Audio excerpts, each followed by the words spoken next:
Alright, let's talk about the how scientific can music really get, no? So, pag sinabi kasi nating science-based yung ginagawa natin, ano ba yung ibig sabihin talaga yan? Kasi maraming gumagamit yung term na yan, but they can't really explain, no? Basta scientific daw. So, this is how I use science to teach music, no? To teach how to play the violin. Kasi in reality, everything that we do, especially in music in itself is a product of science. Ano ibig sabihin? Music is the disruption of air, 'di ba? And everything that we do in order to produce a sound requires some sort of explanation through physics, 'di ba? Through different phenomena na nangyayari sa paligid natin. So the things around us. So ganun nagiging scientific siya. So ano ibig sabihin din ito? So ang ibig sabihin nito is that we can control a lot of the things that's happening. So kung pangit yung tunog mo, pwede mong pagandahin because it's backed by things that really happen, no? So hindi lang siya subjective, no? The art side of it comes when you understand how to create the sound that you want and actually apply it. No, ganyan. So, let's talk about it in this way. Sabihin natin ang example is gusto ko pagandahin yung tunog ko. Or eto na, laging tanong dito, di ba sa akin? Shaky bow. Paano po matatanggal yung shaky bow? Ayan yung example natin. So, ako simula grade 1 until I think pati college, no, may mga science subjects sa music. Just for your information, hindi puro tugtog lang kami, no.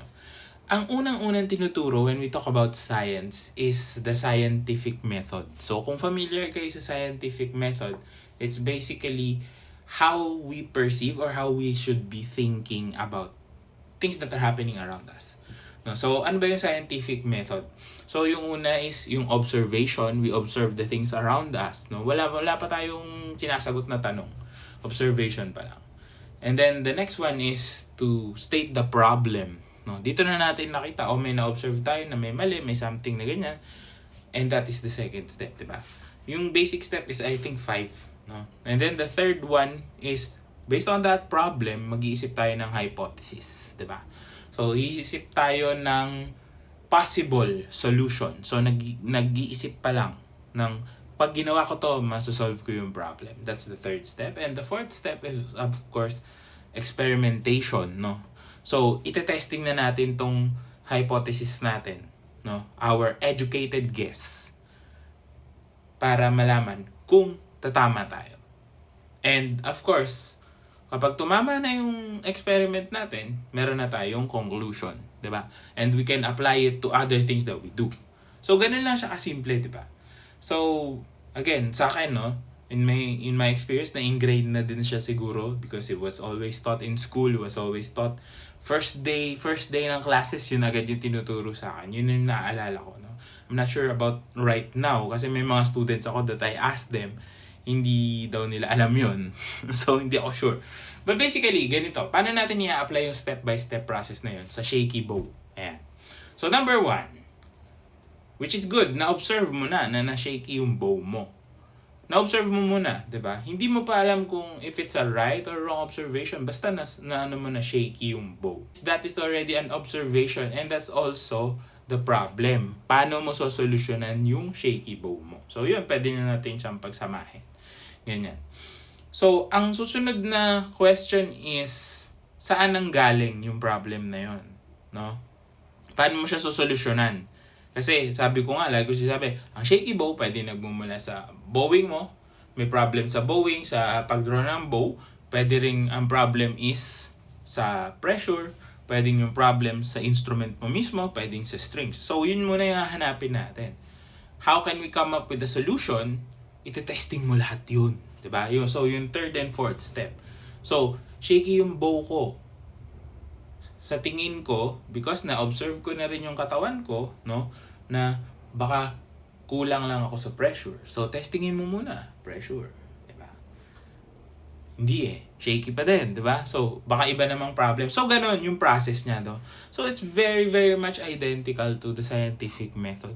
If you want to understand it. Ano ba yung mga reasons bakit nagbabounce? No? Understanding that the bow also acts as a spring, di ba? Which is also a simple machine, also tinuturo din sa science. So, yung mga bagay na pwede nating objectively i-correct. So, that's how scientific the way of learning is. Of course, the art comes in later on kapag alam mo na yung technique na kailangan mong gawin. So, ayun, nasolusyon na natin. Let's say, tumama ka na kailangan mo palang bilisan yung bow speed mo para tumama ka. So, nasagot mo na agad yung question mo. Hindi yung pag may mali ka, nagkamali ka, titigil ka, uulitin mo lang ulit. The same way that you did it earlier, no? So, ano mangyayari doon? Diba? Sabi nila, pag inulit mo nang inulit yung mali, mali pa rin yun. Hindi naman siya matatama eh. So, you have to use your brains, no? Hindi pwedeng na-observe mo na pangit, hayaan mo ng ganun. Or, pangit siya, tas e-effortan mo na dodoblehin mo yung effort mo sa pagkapangit niya. No? You have to take a step back and actually observe and find the problem, look for a solution, test that solution so you can conclude na tama yung ginagawa mo. So, it's very simple in essence. Pero, in reality, bago ka makasagot, you have to understand also the concepts behind it. Diba? So, yun yung isa pang problem. Especially for a lot of beginners dyan, no, na nagsi-self-study. Hindi naman nila naiintindihan yung concept of friction, na kung paano gumagana yung instrument nila. So, doon na nagkakaroon ng mga gaps. That's why, yes, you can actually learn it by yourself, but you have to be well equipped. Kasi ako, personally, when I teach someone how to play, I always ask, describe your sound right now. Ano yung pwede nating baguhin? Ano yung tunog mo ngayon na satisfied ka ba? Ano yung pwede nating asikasuhin dyan? So, dun lumalabas yung scientific side niya. It's not just about, using the parang malalalim na salita, mga jargon, scientific jargon. No, it's not about that. It's about understanding that there's a process in tone production. There's a process in finding your intonation. There's a process in the proper way of hearing things, diba? So, once you understand that, mas madali mo na siyang magagawa or maiintindihan na, okay, ito yung mali ko, ano ngayon yung pwede kong gawin? And you can try everything out, no? Pero at least you have a framework, no, or a step-by-step process na hindi mo lang sasabihin na pangit yung tunog ko. I always ask, pag pangit yung tunog, ano yung nagpapangit sa kanya? What did you observe na pangit yung sound mo? Is it husky ba yung tunog niya? Masyado bang madiin? So, dun pa lang, di ba? The way we describe things, the way we observe things, magkakaroon na agad tayo ng picture of how we could answer those questions. So, yes, everything that we do as musicians is scientific, no? The art, again, comes in when you understand those concepts and meld them together to create the art form. Diba? Kasi art is basically the expression of the things.